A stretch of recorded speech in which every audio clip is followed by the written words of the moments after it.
అందరికీ నమస్కారం. నిన్న నన్ను ఎవరో అడుగున్నారు.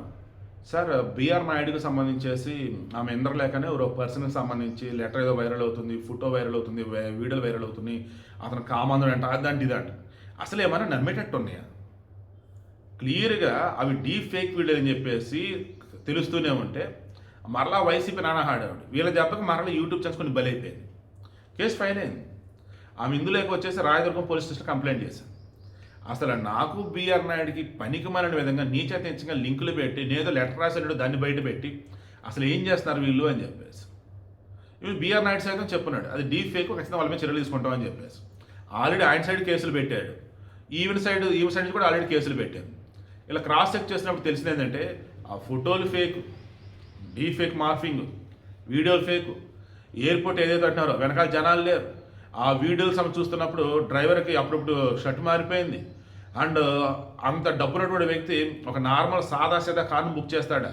ఇలా చెప్తే పోతే నాయన అనకూడదు కానీ జులాయా ఆడు దొంగ, ఏ దొంగతనం చేసి ఈజీగా దొరికిపోతాడు అన్నట్టు ఈ వైసీపీ వాళ్ళు ఏదైనా సరే వైరల్ చేద్దామని చూస్తారు.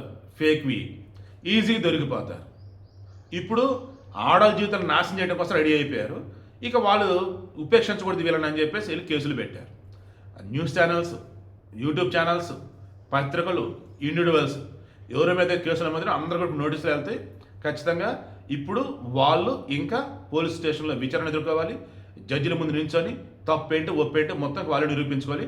అంతిమంగా ఈ విషయంలో ఇప్పుడు కూటమి గవర్నమెంట్ కూడా చాలా సీరియస్గా ఉంది. ఎందుకంటే అసలు ఎంత దారుణంగా ఒక మహిళల జీవితాన్ని రోడ్డును పడేస్తూ టీడీడీ చేరుకుంటున్న వ్యక్తిని ఈ రకంగా దారుణంగా డీప్ ఫేక్ వీడియోలతో బలి చేయడం అంటే ఎంత తప్పండి అసలు.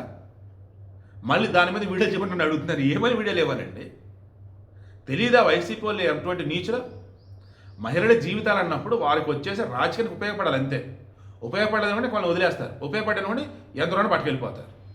బట్ టీటీడీ చేరుకుని ఉన్నటువంటి వ్యక్తిని కూడా కామాంధుడు అంటూ అద్దని ఇదని గొర్రెత్తి కొరకు వాళ్ళు ఎలా అంటున్నారో నాకు అర్థం కావట్లేదు. ఛీ.